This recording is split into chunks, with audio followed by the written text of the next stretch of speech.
খোঁজ খবর নিয়েছেন? আমার ছোট বোন, আমি মুখ্যমন্ত্রীর কাছে আবেদন, সুরেন্দ্র চাঁদের কাছে, তাদের কাছে এতটুকু আবেদন, আমার বোনের কাছে একটু সহযোগিতা করে।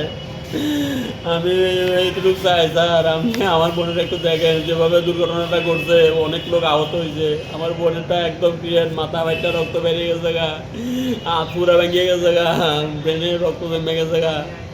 ডাক্তার মশারা খুব ভালোভাবে দেখছে, আর বাজার উপায় না, 80% বাদ। 9টার সময় মারা গেছে। ওনার ট্রাকের ড্রাইভার আরে কোয়েন স্যার, যেভাবে হোক আমার একটু শিক্ষা সাজা দিয়েছেন স্যার, আমার ফোনে যাতে একটু সহযোগিতা করেন স্যার, এতটুকুই আবেদন স্যার।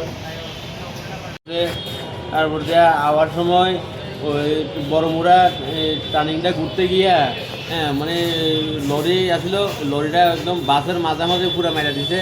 মানে যখন আমার বোনের মাঝখানে আসলো প্রথম গাড়িতে, এর মধ্যে ওই ড্রাইভারের পিছনে গিয়ে বসে, এর মধ্যে ওই অনেক বাড়ি বুড়ি খাইয়া মানে বলে এমনি বাইরটা গেছে গা, ও কয়টা সিলি দিচ্ছে, হাত পুরা গেছে গা ভাই গিয়া, এই উঠে উঠে এতে লেমুরা গেছে ওই বান্ধবীর বাড়ি।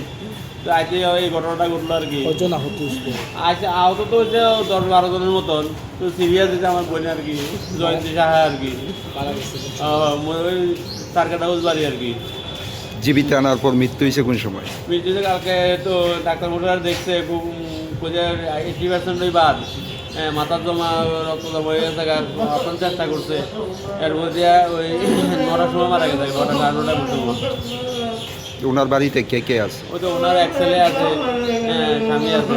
স্বামী কি করে? স্বামী একটা কোম্পানির 8,000 টাকা এরকম পায়, ছেলে ওষুধ দোকানে চাকরি করে আর কি, 10,000 টাকা পায়। মারা গেছে নামটা কি বলছে? ওই জয়ন্তী সাহা আর কি, হাজবেন্ডের নাম? ওই সুকেন সাহা, বাড়ি কোনখানে? বাড়ি সার্কেট সার্কেটে